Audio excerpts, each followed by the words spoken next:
մենք հիմա գործընկերային ենք շփվում։ Այսինքն Մենք բարձրաձայնել ենք, մենք բարձրաձայնել ենք բոլոր այն մտավախությունները, մտահոգությունները, որոնք ունենք եւ որոնք մենք Հայաստանում դրանք բարձրաձայնում ենք։ Այնտեղ եւս հասցեագրել ենք։ Ազգային ժողովի նախագահը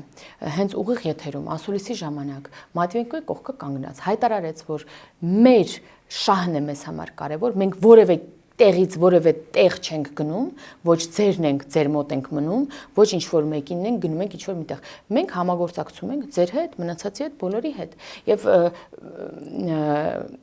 Էլ չեմ ասում Լավրովի հետ հանդիպում էլի որոշ հատված այո դուք ուղիղ եթերում տեսել եք, բայց տեսախցիկներից դուրս եւս նույն Զախարովան էր ընտեղ, նույն Լավրովը ինչպես էր արտահայտվում այդ նույն падգամավորների, ռուս падգամավորների արտահայտությունների հետ կապված, այդ ամեն ինչը քանի որ տեսախցիկներից դուրս է եղել, ես ինձ թույլ չեմ տա հիմա իրենց ներքին, այսպես ասած, այդ վերաբերմունքը մեկը մյուսի հանդեպ հիմա անդրադառնամ, բայց Ռուսաստանի Դաշնության պաշտոնյաների կողմից լսել ենք այն, որ ուրախ են, որ Հայաստանն ու Ադրբեջանը կարգավորում են հարաբերությունները եւ որ կարևորը խաղաղությունն է եւ որ իրենք ինչով կարողանան կաջակցեն։ Սա եղել նրանց ազդակները կարևոր։